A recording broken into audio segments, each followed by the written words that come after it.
I grew up in a very secular Jewish home and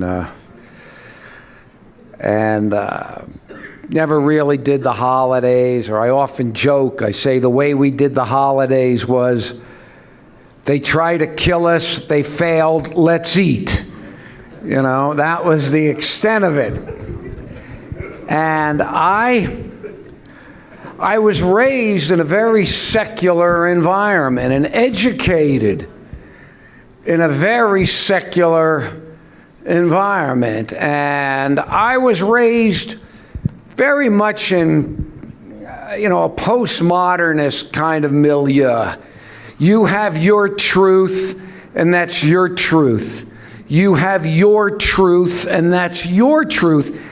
And it didn't really matter, well, if your truth contradicted his truth. Well, that was okay. It didn't matter. There was no overarching point, God's eye view. Truth was cultural, social, personal, whatever. And that's how I was raised. That's how I was educated. And that's really what I believed. Now, I remember I was about 21 years old, and I was in a pizza parlor. I was going to the University of Florida at Gainesville. And I remember I was reading a philosopher, eating a pizza, and I was drinking definitely a non-Adventist beverage. And I read something in this philosopher, and I'm not going to get into who it is because it's so ironic, because his philosophy would take you in the totally other direction. But for whatever reason, I read something and it changed my life. Well, it started me on a path that changed my life. He said something to the effect of, you needed to find out the reason why you were here and live your life accordingly. Well, at that moment, for some reason, all the relativism, all the postmodernism, all the subjectivism that I had been raised on just vanished, like I had a lobotomy and it went in and just wiped out those neurons. I mean, look, to keep it as simple as I can, and I always use this analogy, there was a pizza sitting on the table in front of me. And you could have had 1,000 different people with 1,000 different views on how the pizza got there. Maybe they thought the Babylonian god Marduk created the pizza. Maybe they thought aliens put it in a flying saucer and dropped it. Maybe it evolved. You could have had 1,000, 10,000 different people, 10,000 different views. They could have started a religion based on their view how the pizza got there. They would have been willing to die based on the view, or kill based on the view. 100 million, it didn't matter. You could have all these people, and maybe every single one of them were wrong.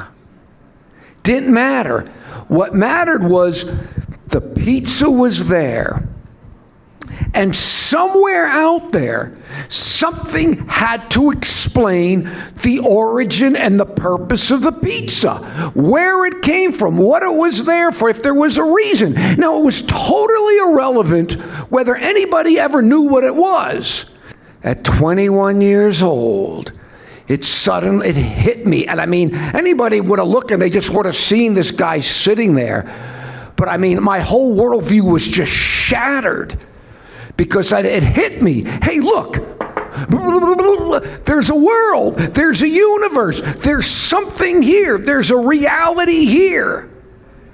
And just in this, no matter how subjective it might appear to me, no matter how filtered my mind felt, that's irrelevant. If it's an illusion, I knew was there's something here. And in the same way, something had to have created the pizza. I knew there's the universe, there's the cosmos, there's the world, it's there. And somewhere out there, something had to have explained the origin of the pizza. I realized something had to explain the origin of the cosmos, the origin of all existence. And whatever that explanation was, that was the truth with a capital T. So suddenly at 21 years old, I was floored because I suddenly realized, wow, truth, as in the truth, had to exist. Now, you might have said, well, look, Cliff, Mickey Mouse could have told you that. But I'm telling you, the way I was raised and the way I was educated mitigated against that conclusion. And I'll never forget this. This was the mid-1970s. I was walked out of this pizza parlor in Gainesville, Florida. And I was walking down the street at night, and I felt this burning inside me because, look, even though I knew, look, I can't be wrong. There's something here. Something had to explain it. I challenge anybody, anywhere, no matter how skeptical, philosophy, whatever. There's something here. Something had to explain it. But that was a total, that's the fancy word if you want to use, that was an ontological question, the nature of being. But the real difficult question was an epistemological one.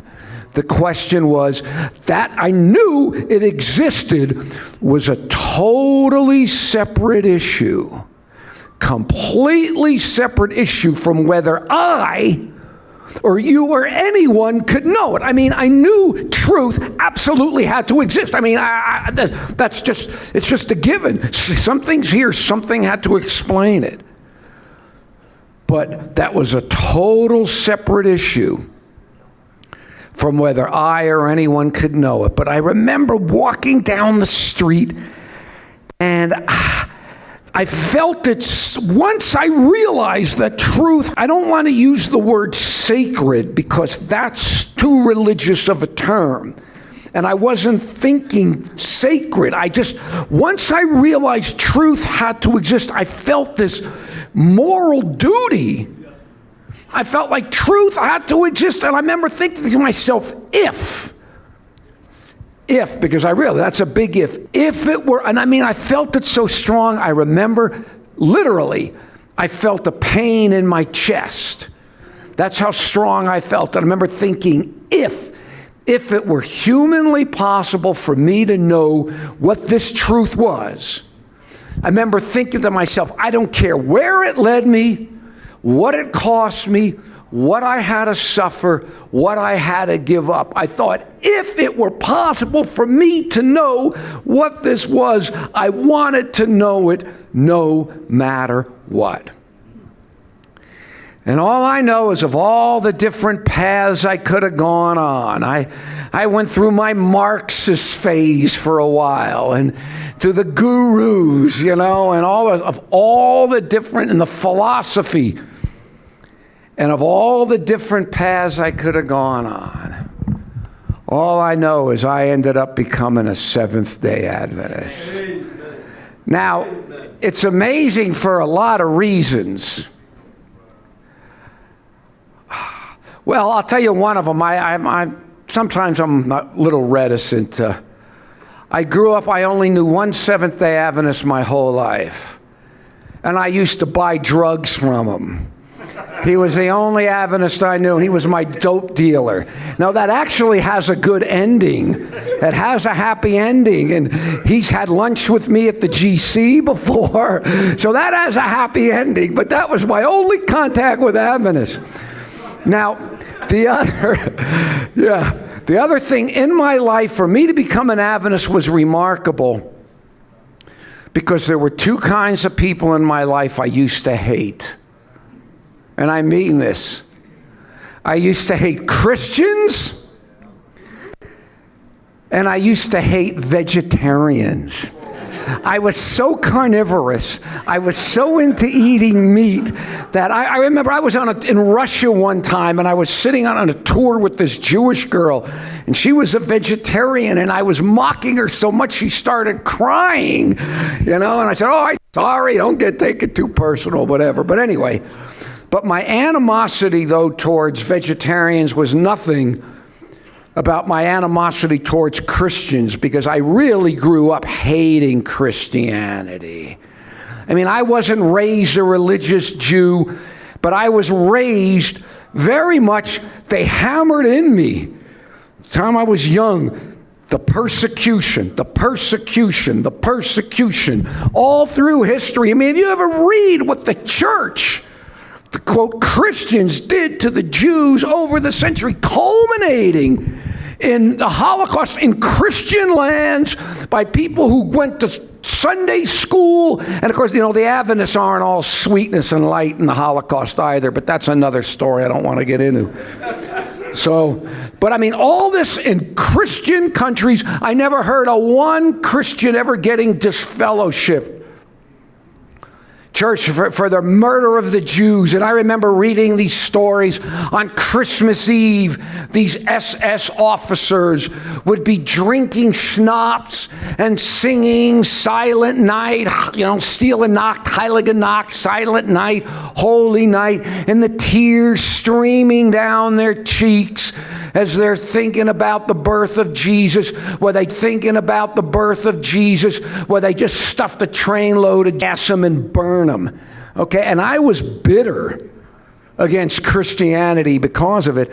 And I used to vent my anger out. At the University of Florida in Gainesville, there used to be this hellfire and brimstone preacher. He was an itinerant preacher. His name was Jed Smock. And Jed Smock would come to the campus at the University of Florida, and he would stand out there, and he'd just preach hellfire and brimstone. And there'd be a circle of students around him, listening and some heckling, but I used to get in the center of the circle. I'd get right in his face. And I'd curse him, I'd curse his mother, I'd curse his Bible. I mean, I was as foul and as blasphemous. I mean, I probably could have gotten arrested for some of the stuff I did. And this guy was a charismatic. And he would put his hands on my head and speak in tongues to cast demons out of me. And I'd start drooling and writhing, and I'd try to turn my head around, and you shouldn't know that story. You shouldn't know what I'm talking about. If you know that, I'm talking about shame on you. But anyway, I mean, this one on it was a show, and eventually my friends nicknamed me Heckle. And was so funny, about a year ago, I got an email from a guy. He said, "I couldn't remember your first name, but I just remembered you as Heckle." And I showed my wife the email. I said, "Look, just so you know, I'm not making this stuff up. Here's a guy. He remembered me as Heckle." Well, this went on for a couple of years till I graduated the University of Florida. And at this time of my life, I had one goal and one goal alone. I was going to be a novelist, or I was going to be nothing. I've got writers and editors in my family. My uncle was a well-known novelist in New York, and ever since the time I was a little kid, I just knew I wanted to write. I used to read 2 novels a day as a kid, and I just knew I was going to write novels. And I had started this novel my senior year at college. And before long, the book just consumed me. I poured everything I had into this book. In many ways, the book controlled my life more than I controlled the lives of the characters. But nothing mattered to me other than writing my novel. I mean, it truly was my life. Well, I graduate college, and I go back home. I go home to Miami Beach. Okay, I grew up in Miami Beach, went to Miami Beach High School, the whole spiel. And at that time, I had a little bit of money left over from school, and I decided I was going to go over to Europe to work on the novel in Europe, because I had been to Europe before. I had been there a couple times before. I had lived in Sweden, lived over there, and I wanted to base my novel on places in Europe, so I decided I'm going to go to Europe. So I fly to England, and the first thing I do, because I didn't have a return ticket, things were not off to a good start because I didn't have a return ticket. They really hassled me at customs. And I was going to try to get a job in England. Well, they stamped my passport telling me I'm allowed to be there for just 30 days and no work. Okay, so we're not off to a great start. And I'm hitchhiking around England, trying to find somewhere. And at one point, don't ask how I wound up. I wound up in a monastery on an island off the coast of Wales. And I was on the monastery 2 days, and the monks kicked me out off the monastery and off the island. So I'm hitchhiking through England, and I'm not getting anywhere. And I said, all right, I'm going to go to Sweden, because I lived in Sweden. I had lived there, was fluent, pretty fluent. So I take a boat from England to Holland. Well, the whole time I'm hitchhiking in England, it's raining on me. Well, you ever been to Holland? It rains more in Holland than it does in England. And I get off the boat, and I'm walking down the gangplank, and it's raining, and it's cold. And I see a guy ahead of me with a backpack. And the backpack, he's got a sign that says Greece. And I start thinking, Greece, beaches, the sun. So I walk up to him and say, hey man, are you hitching to Greece? And he says, yeah. And I go, oh man, what a coincidence. So am I. You want to hitchhike together? And just like that, I changed my mind. And so instead of being on one side of the road heading north to Sweden, I'm on the other side of the road heading south to Greece. Well, two guys with backpacks in the rain, we're not getting good. We're not getting anywhere, so we split up. And I just hitchhike on my own. And it takes me 4 long, hard, hot days. I mean, I practically walked through communist Yugoslavia. And I get to Athens. I get to Athens late in the day. And I'm trying to get around. I have an address of a friend of mine. And I finally get to his house. It's late in the day. And I knock on the door, and this little old lady comes out. And I say, Faunus, is Faunus here? And she says, Faunus no here, Faunus in Miami. So I let out a wail. She feels sorry for me. She gives me a meal. And an hour later, I'm back out in the streets of Athens. I have no idea where I'm going to go. No idea what I'm going to do. I mean, my immediate concern is, where am I going to sleep? Well, finally, I found some bushes along a wall. And I just take my sleeping bag out, and I lay in the bushes, and I go to sleep.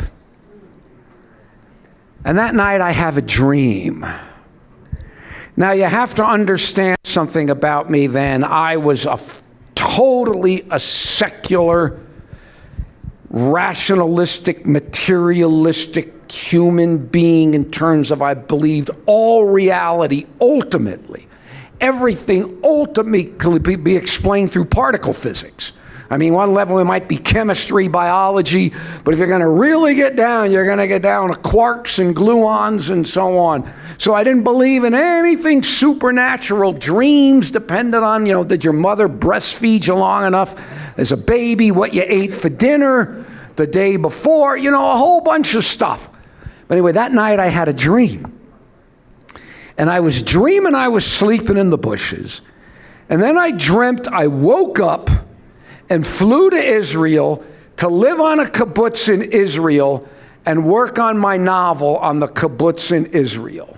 Okay, you know, kibbutz are like communes. So, you know, overseas, Americans are clueless when I tell them about a kibbutz, but most people know. Well, anyway, that was my dream. Well, I woke up, I crawled out of the sleeping bag, and I thought, wow, why not? That's a good idea. And I remember, why I remember this detail, there was a travel agency right across the street from where I was sleeping. And it opened at 9 in the morning. And I walked into that agency, booked a ticket to Israel, and that day I flew to Israel. And 2-3 days later, I was on a kibbutz in Israel working on my novel, just as I had dreamt in the dream. Well, I'm on the kibbutz, and I loved it. It was in the Galilee, way up in the north. You know, we were so close to the Syrian border, like Golan. I mean, they used to shoot rockets over the kibbutz further in. And I'm on the kibbutz. I worked 30 hours a week. The rest of the time was mine. And I could just pour myself into writing my book. Because truly, it was my life. Nothing mattered more than my novel. Now, I'm going to give you 2 quick details. And you're going to wonder, why am I telling you these details now? But don't forget them. They become crucial to the story. When I was on the kibbutz, writing my novel, I read a lot of poetry. I still read a lot of poetry. And there was one book of poetry by this woman named Sylvia Plath. And it was by far, nothing I had read that whole year impacted me more than the poems of this book. When I tell people the story later, I said, remember I used to make you sit down whether you wanted to or not and listen to me read her poems. Okay, I mean, heavy stuff. I mean, in one place, she gives her kids cookies and milk, writes this poem, and then sticks her head in an oven and kills herself. I mean, it was kind of heavy stuff. So Sylvia Plath, the poet, remember I was reading a book of hers, and when I was on the kibbutz, I had a blonde Danish girlfriend. Her name was Tina. Okay, so remember Sylvia Plath and Tina. Anyway, I'm on the kibbutz, I'm writing my novel. Then who should show up but a group of 15 fundamentalist Christians from the States. They're these evangelicals, these dispensationalists, the futurists, so they're very much into Israel and prophecy, and Israel fulfills all these prophecies, and 200 million Chinese are going to come down and invade Israel in the Valley of Megiddo, and 144,000 Jewish virgins are going to be, the church is going to be raptured, and the Jewish virgin, the whole spiel. And all right, it seems like a bunch of nonsense to us, and I think it really is, but they were very sincere, and they were there to try to be like silent witnesses to the Jews. Well, I was furious. Here I was in the boonies of the first Jewish state, or the only Jewish state since the Bar Kokhba rebellion in AD 135. And now you got these Christians here. We're now the majority. You're the minority. See how you like it. And I started to lay into them.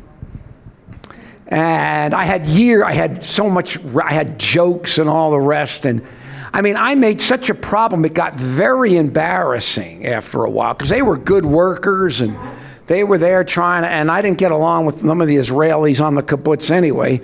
So it got to the point where they said, if I don't leave those people alone, they're going to kick me off the kibbutz. Okay, the Jews were going to kick me off the kibbutz. So I just backed off and I left the people alone. Because all that mattered to me was writing my novel. Well, then one day, this guy comes part of the Christian group.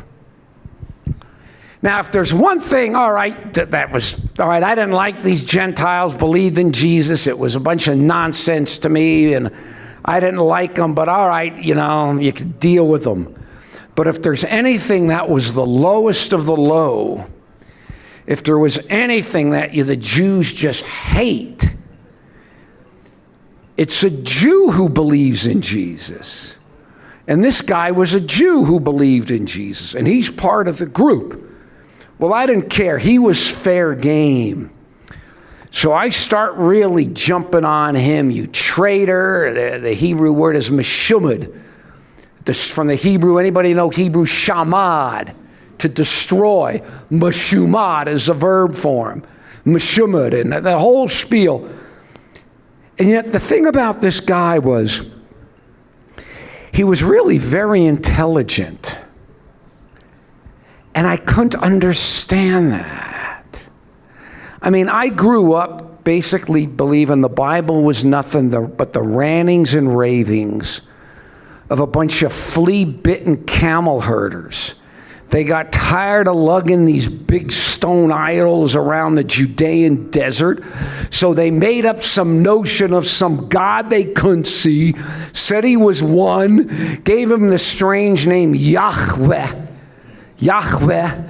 And that was the Bible of that was the religion. That was the religion of the Bible. It was late Bronze Age camel herder myths. And I couldn't understand how this very intelligent guy, not only did he believe it, but we would get in arguments, and he used to give me some really powerful answers. And he would leave me with my jaw dropping because I didn't have an answer. And I remember even once getting done talking with him, going back to my room. It was really strange. I remember the moment. I remember going back to my room and looking up at the sky. And it was for the first time in my life, the thought entered my mind, well, maybe there is some big mama or some big daddy up there. You know, just for the first time, it just entered my mind. But anyway, like most things, I got over it. And a year went by. I've been working on my novel now almost over 2 years. Nothing mattered to me but my book. But I was getting a little bored on the kibbutz, and I decide I'm going to go over to Europe and work on the novel in Europe. So I leave the kibbutz, and I hitchhike up to Copenhagen. And I'm in the city of Copenhagen, and in the middle of the city there had been this vast military barracks. And the military had abandoned it. And all these hippies and these squatters moved in. And it was like a hippie community right smack in the middle of the city. And I had been there before, and I was going to base part of my novel on the place, so I went up to it. Well, I don't know. I had lived there. I had been there when I was like 19 years old, and I had envisioned it a certain way. But when I get back, I get to this place, and it was a real hellhole. I mean, I think half the drug addicts in Europe were there. I mean, half the fugitives. Every day somebody was dying of a drug overdose. I mean, it really was kind of a skanky place. It wasn't what I had envisioned. So it was kind of depressing, to be honest. Well, anyway, I'm there a day or two, and I'm walking through this courtyard, and I hear this woman screaming. And I look over, and I see some guy beating on a girl. And my thought is, I don't want to get involved, and I don't want to, and I just want to walk away, but my conscience is, I can't.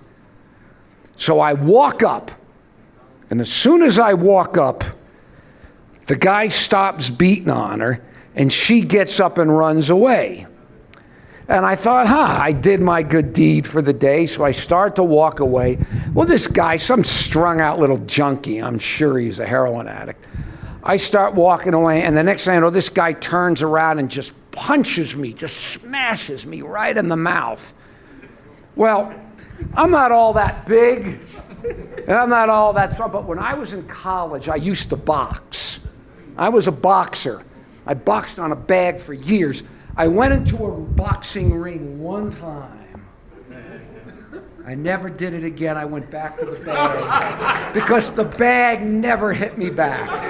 Okay, so that didn't like. But anyway, he punched me, but I was well, it was just reflexes. I just turned around and boom, boom, boom. 1, 2, 3, flat out laid him out. Just boom, boom, boom. Didn't even give it a second thought. Just put him out. Well, when he punched me, my glasses went flying off. And that's one of the reasons why I got my head handed to me in the ring, because I wasn't wearing my glasses and I couldn't see. So, yeah, that was a pretty stupid thing to go in to begin with. But anyway, my eyes are so bad they won't even do LASIK on me. So I didn't want to be groping around in the mud for my glasses, so I grabbed the guy by his head and hair and say, find my glasses, find my glasses. So I get my glasses, and I say, hey, look, man, get marriage counseling or something, you need some help. And I take them, and I throw them on the ground. Well, I have a kind of a bum knee and a bad back. And the moment I threw him on the ground, as luck would have it, both my knee and my back gave out. And then the guy gets up and he pulls out a knife and says, I'm going to kill you, man. Well, boxing or no, I was a decent boxer, but I'm not going to fight somebody with a knife. You just run. You take a trained expert in martial arts, and they'll tell you, even if they, whatever, somebody's got a knife, run.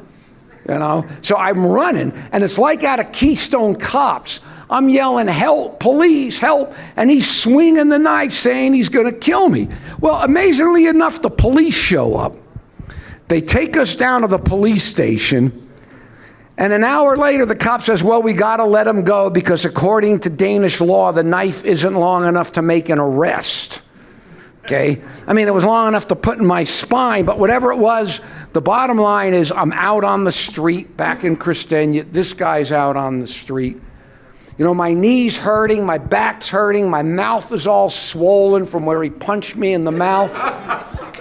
And I got to look over my shoulder because I didn't know if that guy was done yet. Okay, so the bottom line, the point I'm telling all this is things were not going particularly well for me. Then to top it off, I had a friend who lived in another part of town. And I met this guy under such bizarre circumstances years ago. I'm not even going to get into it because you're going to have a hard enough time believing what I'm going to tell you now. But I met this guy, and he lived in a very nice part of town. And I go to his apartment, and this guy was deep into the occult and spiritualism. And he had all these books in his place and the incense, and it was so creepy, the stuff that was going on there. And this guy would get in a drunken stupor, and he'd sit in a chair for days. He wouldn't even get up. He would urinate in his pants, and he'd stomp the ground, and he would shriek, and he would yell, and he'd make animal noises, and he would just, shrieking and moaning and stomping. And I'm looking at it, it was so bizarre, and I don't know what to do. This guy was so pathetic that he needed anything, so I don't know anything. So I look at this guy, and so, this guy's really messed up. And I said, hey, man, have you ever thought of Jesus? And I don't know. And the moment I said the name Jesus, this was the creepiest part of the whole thing. He stopped his stomping. He looks up at me with one eye. Okay, don't ask me what the one eye thing was. He looks up at me with one eye and he says, 20 years ago I asked for Jesus. Instead, I got the devil. Okay?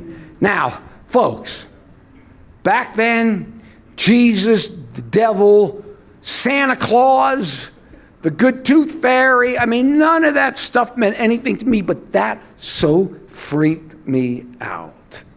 When he said that to me, I just got out of there. I got out of there, and I left Denmark completely, and I went to Paris. Huh? Oh, yeah. Oh, yeah. My knees, all right. So I get to Paris. My knee's hurting me. My back's hurting. And then I had been on the road since I was young, and I knew what being on the road alone was. But for some reason this time, it just ate at me. And the bottom line was, I had other things I'm struggling with. The bottom line, my life is just going down, down, down. And it's the only real point in my life where I said, okay, Cliff, you could do A, you could do B, or you could kill yourself. And I remember there was the Eiffel Tower. And the thought entered my mind just to jump off the Eiffel Tower. But as soon as I had that thought, this other thought kind of came in behind and kind of boop, kind of just knocked that thought out. And that thought was, hang on, because maybe this Jesus stuff is true. But as soon as I had that thought, I cursed myself. I said, look at you. Your whole life, you viewed religious people as weak. Oh, they couldn't handle the hard knocks of life. Life was hard, so they had their little Buddha that they prayed to, or their Mary, or their Jesus, and their bunny rabbit, and they prayed, and they sang, and they felt better. And my whole life, I thought it was such a cheap crutch. It was always bleh. I just hated it. Not any, Christianity, but just in general, because I thought it was just such a weak thing to do, because it was obvious to me it was pure nonsense. And then I said, and now, for the first time in your miserable 23 years, you feel like you can't handle it, so you're going to reach out to something? And I remember saying to myself, no way. I was too honest a seeker for truth. And I mean this. I was too honest a seeker for truth to reach out and believe a lie, no matter how good the lie made me feel. I mean it. I would have rather have jumped off that Eiffel Tower and been squashed, busted up like a grape, rather than live a lie, no matter how good the lie made me feel. I wasn't going to reach out and believe nonsense just to make me feel better. And I remember I stopped, and little did I know, only later did I realize what the Bible said this, because I knew nothing about the Bible. Scripture says the Greeks seek for wisdom, the Jews seek for a sign. And I knew nothing about that. I just remember I stood there, Paris, and whether I shook my fist up in the sky or not, I don't remember. But I remember distinctly saying, God, if you're there, if you exist, you've got to reveal yourself to me. You've got to give me a sign. You've got to show me that you're there. Otherwise, I will never believe ever. And with that, I left. And I went back to Israel. And all that heaviness and everything, the depression, everything, I'd never been through something like that before. That eased up, and I was back to my good old obnoxious self. And I went back to my old kibbutz. And they wouldn't let me on the kibbutz. They wouldn't let me back. And I said, look, I need to go somewhere. I just need to work on my novel. It's almost 2.5 years. So, and I remember I told the Christians on the kibbutz what happened in Paris. And the guy said, well, if you ask for a sign, if you ask, God will reveal himself to you. All right, fine, whatever. Well, anyway, I want to get assigned to another kibbutz. So I go to the main kibbutz office in Tel Aviv to get assigned to a kibbutz. You just don't walk up to a kibbutz and knock on them here. You get assigned and they send you. So I'm in the kibbutz office. And there's a woman at the desk, and there's a boy at the desk ahead of me, sitting there to get assigned.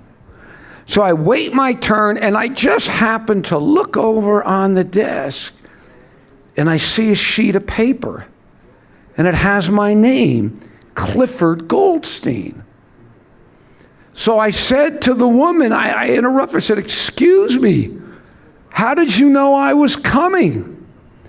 And she says, I don't know you. Who are you? And I point to the sheet of paper, Clifford Goldstein. Well, the boy who was sitting there, he jumps up and says, no, that's my paper. My name is Clifford Goldstein. All right, let's face it, Clifford Goldstein's not the most common name in the world, true. But look where we were. Look where we were, okay? We were in Tel Aviv, okay? And I said, Cliff, where are you from? And he said, I grew up in Miami Beach, okay? So I said, hey, you want to have some fun?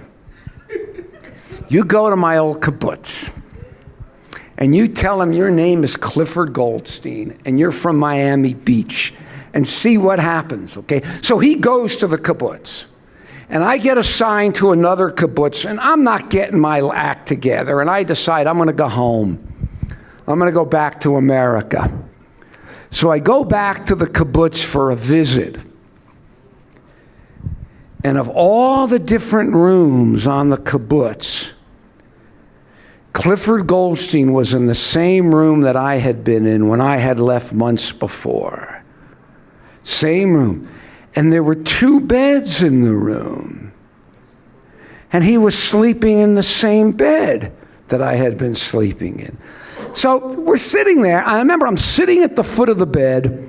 I'm sitting there, and we're kind of laughing. It's a little bizarre, but you know, and then I look up on the bookshelf over the bed. And I looked up because I had left all my books in Israel because I just hitchhiked up to Copenhagen. You know, I had a light backpack. I couldn't take all those books. You grab a book or 2 and then you swap them out on the road. And I see a bunch of my old books on the bookshelf. And I said, Cliff. Because if you like my books, I like you, that kind of thing, you know. Cliff, you like my books. And he goes, what are you talking about? He said, those are all my books. And I said, no way. And I reach up from my book of poetry by Sylvia Plath. This was the book. There was no other book that could have, you know, and I pull it, and it's the same author, same title, same edition, but it's not my book. It's his book. And I wonder, what kind of guy's reading poetry? So I said, Cliff, are you a writer? He says, yeah, I want to be a writer, and I've come to Israel to write. Then this girl walks in the room. I never saw her before. It's his girlfriend. She's blonde. She's from Denmark. And her name is Tina. Okay? All right? I know. People start looking at me like, I'm telling you, this is what happened. And I remembered, what do I do with this? And I go down to the Christian group. And I'll never forget this one guy. His exact words to me were, he said, Cliff, you're asking God for signs. He says, man, what more do you want? He said, the Lord's calling you by name. Now, when he said that to me, it was just one of these moments. I stepped outside. And again, I tell you the story. You had to be me. Okay, to just sort of grab, you know. And I'm thinking, this can't be a coincidence. If it's not a coincidence, then. And it was one of those, I kind of looked up in the sky with a little bit of fear and a little bit of reverence, because at that moment I just knew there was more out there. Well, anyway, it gets even stranger. These Christians whom I harangued and harassed all year, they take me down to the Jordan River about 100 yards from the kibbutz, and they baptize me in the Jordan River, and they give me a Bible, and I come back to the States. Now, the only problem was I was really no more born again than a corpse, okay? I mean, meeting my double was heavy, and I knew there was more out there. But really, nothing changed. All that mattered to me was writing my novel, almost 2.5 years. And I got a little room in Gainesville, Florida, and I'm barely eking out an existence because all I want to do is work on my novel. Now I'm going to backtrack a little bit and then come back. When I was living in Israel, when I left that kibbutz, I was on another kibbutz. Any of you ever take a tour of Israel? You ever eat at the fish restaurant, Kibbutz Ein Gev? I used to work at that restaurant. And that kibbutz was part of my conversion story. I was volunteering on that kibbutz for a little while. And when I lay down on that kibbutz was the first time, I lay down to take a nap. And I felt this strange tingling in my toes. And it rolled up, and I felt this loud pounding in my head, and I had this sensation I was getting shot through a wind tunnel, or it made me feel like I was in an airplane, and there was a hole blown in the fuselage, and the plane was crashing, shaking, and I sat up, and it was very uncomfortable, very, very uncomfortable. And I thought, what was that? Well, it started to happen again and again. And then I get back to Gainesville, Florida, and I lay down one afternoon to take a nap, and I remember saying to myself, next time it happens, Cliff, don't fight it. Go with it. So the tingling in my toes, the rolling up, the pounding in my head, I don't fight it, and then the next thing I know is zoosh. I feel myself go right out of my body. And I go right through the roof. I remember the ceiling, everything, and I'm floating in the air outside the gray, in this gray crackly mist, outside the second-story apartment of some friends of mine who were into Guru Maharaji. I don't know if they probably don't know him here. And they were trying to get me into the Guru. Well, boom. The next thing I know, I'm back. I mean, I was scared to death. Now, please understand, I'm a solid, hardcore Seventh-day Adventist today. I understand today perfectly mind-body duality. Oh, you got to be kidding me. We talked about that. I don't have a clue how any of this stuff works. But I know absolutely there's no such thing as a separate, conscious, immortal soul. I mean, I'd burn at the stake on that one. I know that now. But I didn't know that back then. And so there's nothing I think anybody would have said that would have convinced me that was anything other than my immortal soul leaving my body. And I thought, wow, this stuff is real. I mean, I had the experience. But maybe the truth that I'm looking for is in the occult. Because, it was heavy meeting my double, and that made me realize there's more out there. And then, one or two, a trip in the astral plane, man, and there's more than what they taught you in high school biology or chemistry. And meanwhile, I had my Bible. They gave me a Bible to read, but I couldn't get past the talking snake story, So just the Bible wasn't doing anything for me. I didn't know God or anything. So I said, I'm going to study the occult. So I'm on my way over to the library to get a book on the occult. And at this point, I'm desperate. I have no money. So I'm truly going to sell my soul. I stop at a health food store to ask for a job. Vegetarians, a health food store. I'm selling my soul. Oh, what will a man give for his soul? Because I just needed a job. So there's this health food store. So the store is closed. I knock on the door, and the guy comes out. And I just mentioned to him something about what I'm into, the occult. And he goes, what? And he pulls me in the health food store and locks the door. And he sits me down. And he starts warning me about, this is demonic, telling me then about the devil. He might as well told me Santa wasn't going to come down the chimney and give me presents if I wasn't a good boy. I kind of laughed him off. But he said, here, read this book.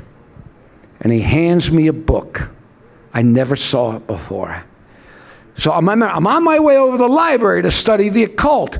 I wasn't in school, so I couldn't check a book out.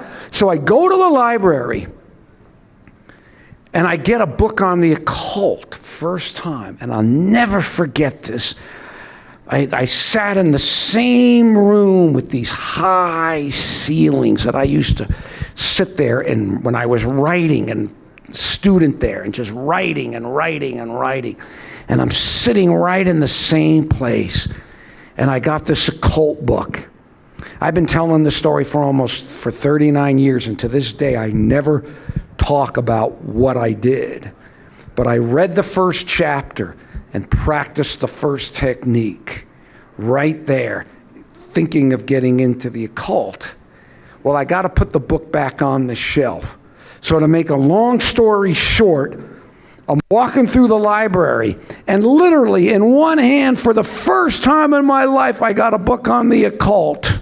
First time. And literally in my other hand, the book, the first time in my life I ever saw it, that the guy gave me in the health food store. Cult book in one hand, great controversy in the other.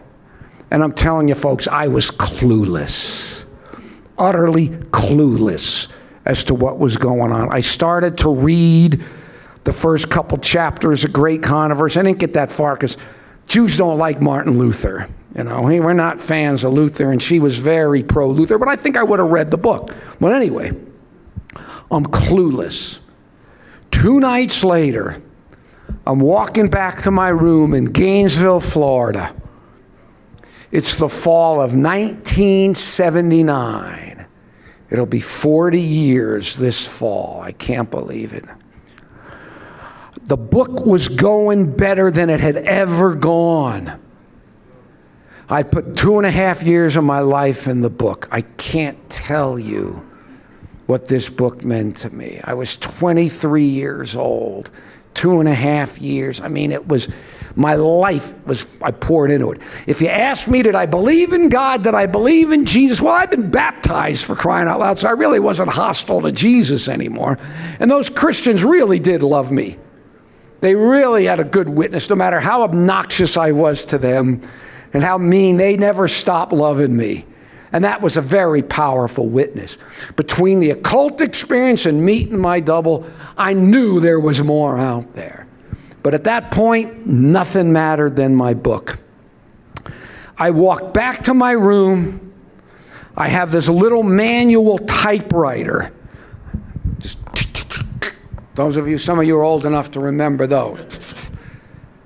I come in the room, you know, and I've been telling this story for almost 40 years now, and only about 2 years ago did I start to tell this one thing. And don't ask me why I left it out, because I now realize it's the most important thing. I went to my room, and between meeting my double, everything happening, I knew there was more out there. And I sit at the typewriter, and before I touch the key, I close my eyes.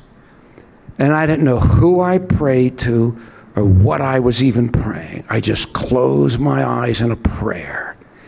And somehow, in the back and forth of the great controversy, that was all the Lord needed. I uttered that prayer, and then the next thing I know, as real as anything, the presence of the Lord Jesus came to me in the room. His exact words to me, and you know what I'm talking about, exact words to me were, Cliff, you have been playing with me long enough. If, and I can't stress that if, the free will here was, woo, I mean, I had total free will. If you want me tonight, burn your novel. Simple as that. In that instant, it all was crystal clear. Just said instantly things become clear. Instantly. It was clear to me that novel was my God.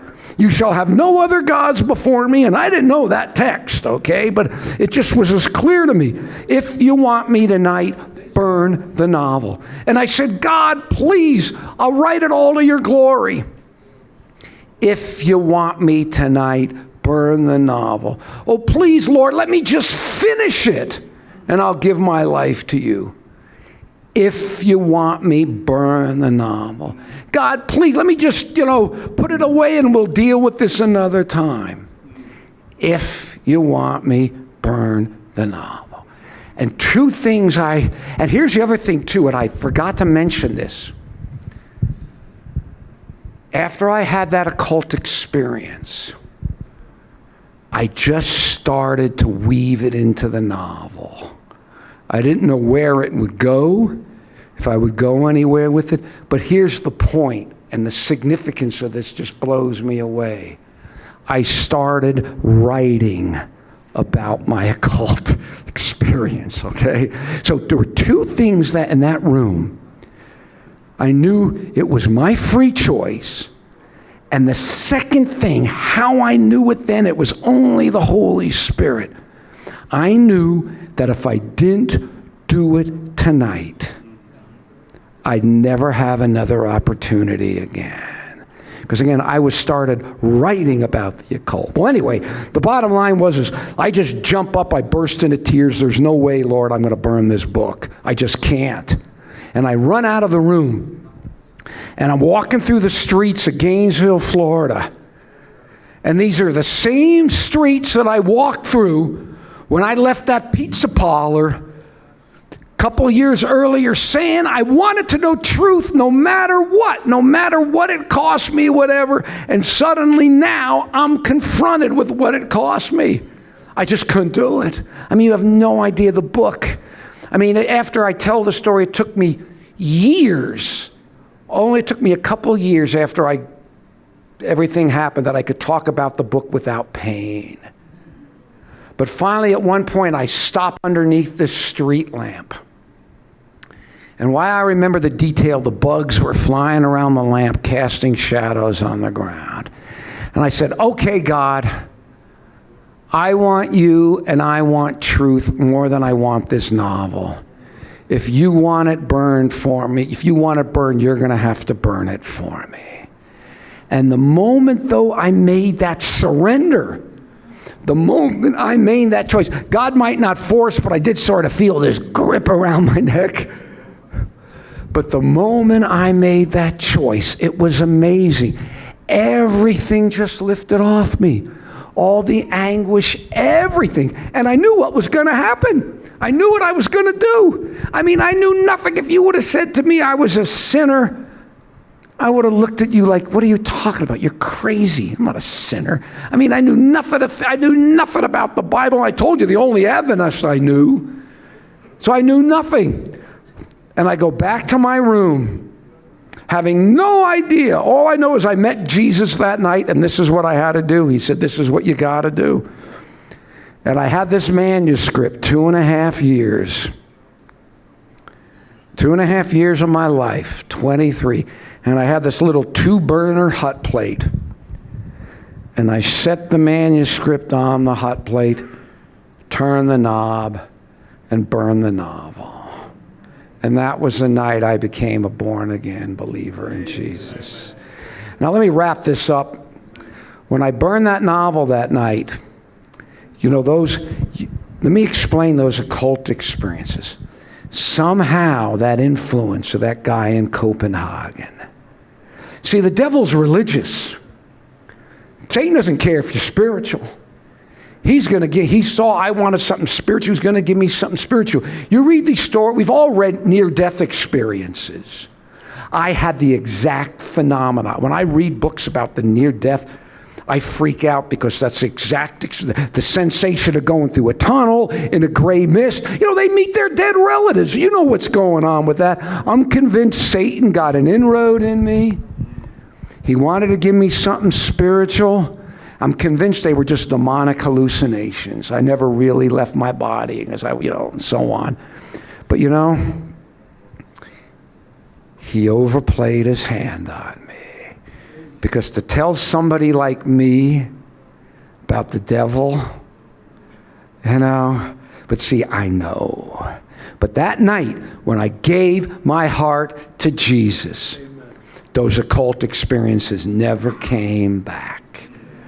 Greater is he that is in you than he that is in the world.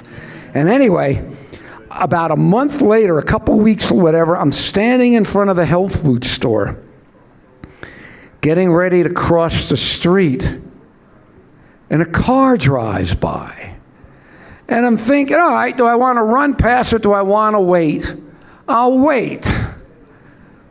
This car drives by. Who do you think's in the car?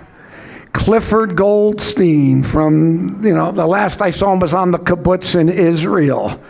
And he drove by in the car, and he stopped. We talked. He was freaked out about all this as well. There was Cliff Goldstein again. And then finally, that preacher I used to harass, Jed Smock, he came back to Gainesville, Florida. And I came out, and he probably thought, here we go again. Only this time I witnessed with him to students in the crowd. Many of them remembered me as Heckle. Many of them remembered. Now, let me wrap this up with one point here. When I burned that novel, I had nothing. I poured my life into it, and I realized I might not ever write again. And I died to it. I truly died. After burning that, there wasn't anything I could have done. I could have slit my throat, but that would have been a close second, okay, to having burned the novel. And I died to it, and for about a year and a half, I did no writing. And then one day, the door opened up for me to write an article. And I wrote the article. And you'll never guess what it was on. It was on the health advantages of vegetarianism.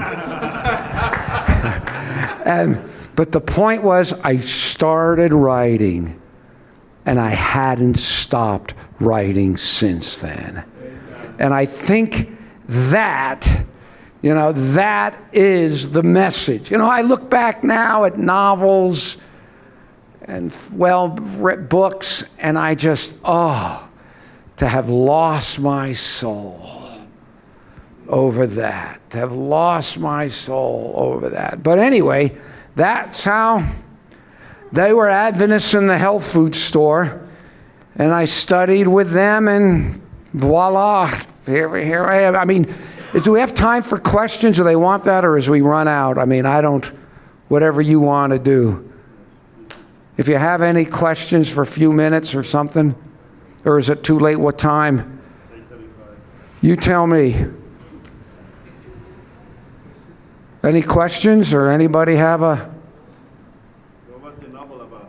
What was the novel about? Oh my goodness.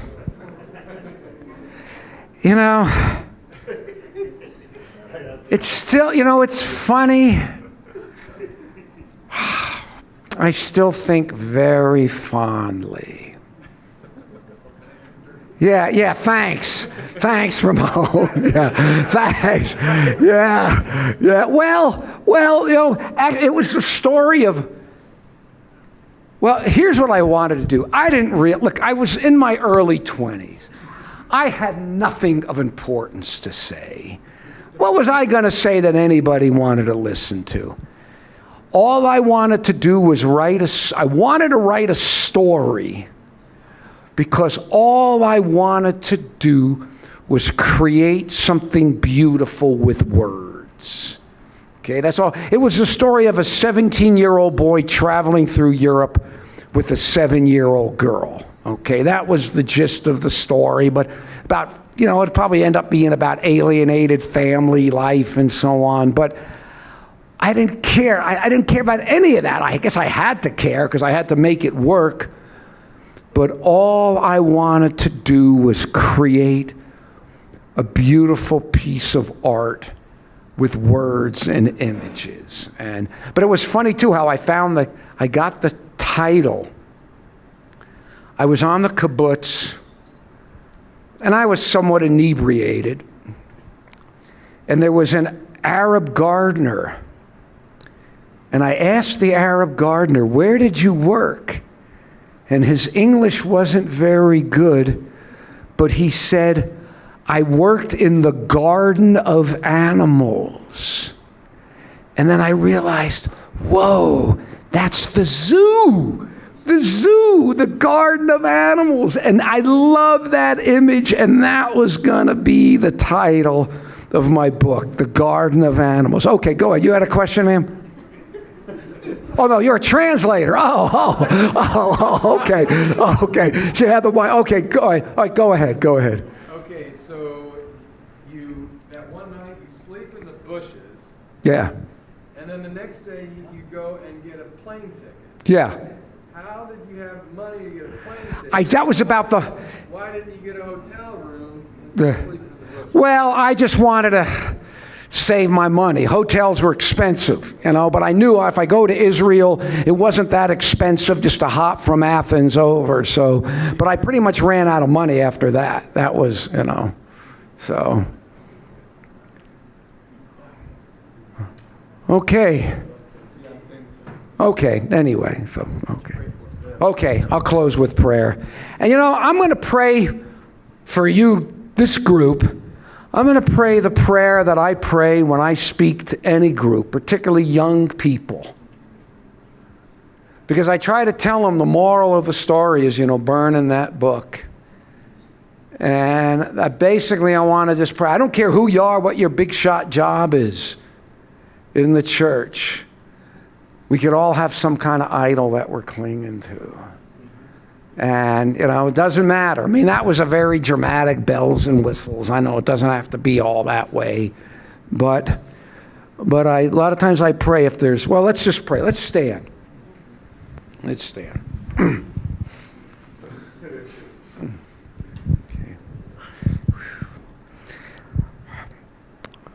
My Heavenly Father,